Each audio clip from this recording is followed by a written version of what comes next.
Shalom adik-adik. Sekarang kita akan belajar bersama Kak Okta. Kita sudah selesai membahas tentang pulau-pulau besar yang ada di Indonesia.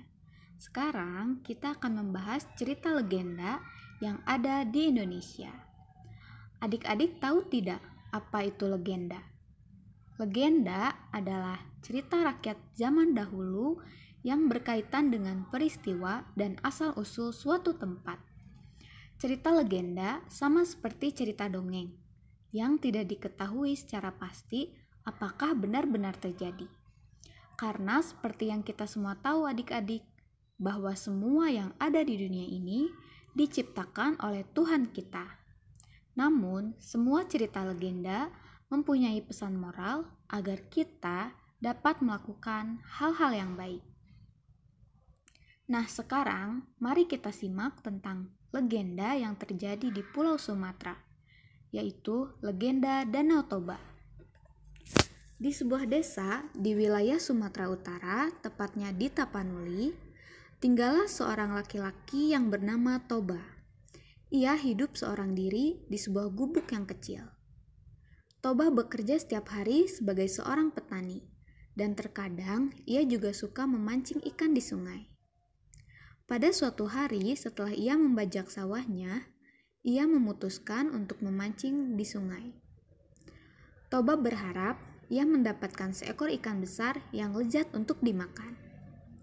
Toba sangat senang karena kail pancingnya bergerak. Ketika ia menarik pancingannya itu ke atas, ia kaget melihat seekor ikan yang sangat indah dan bersisikan emas. Ia pun meletakkan ikan emas itu ke dalam ember berisi air. Sesampainya di rumah, Toba mempersiapkan bahan-bahan untuk memasak, dan begitu kagetnya ketika ia melihat ember berisi ikan itu berubah menjadi koin emas.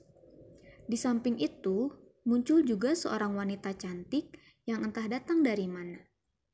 Wanita tersebut bernama Putri. Putri menjelaskan bahwa ia dikutuk oleh dukun menjadi ikan karena tidak mau dijodohkan. Koin emas di ember ternyata juga berasal dari Putri, yaitu dari sisiknya yang terlepas ketika menjadi ikan.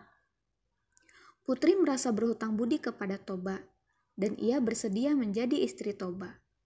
Putri mengajukan syarat.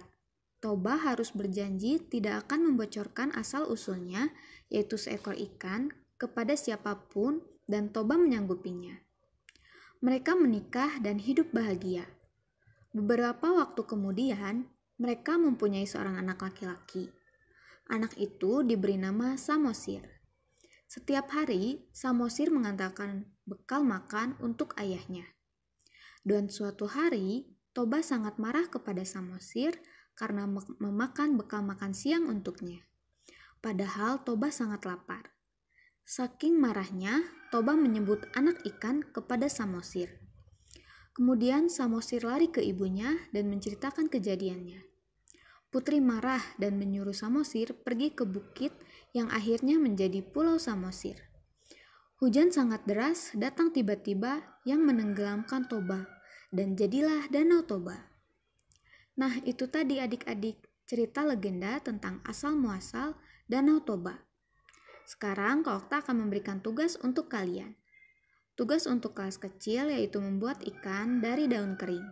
Seperti ini contohnya ya.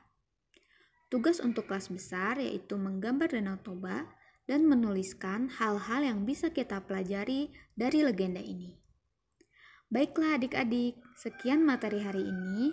Jangan lupa kerjakan tugasnya. Sampai jumpa di video berikutnya. Tuhan Yesus memberkati.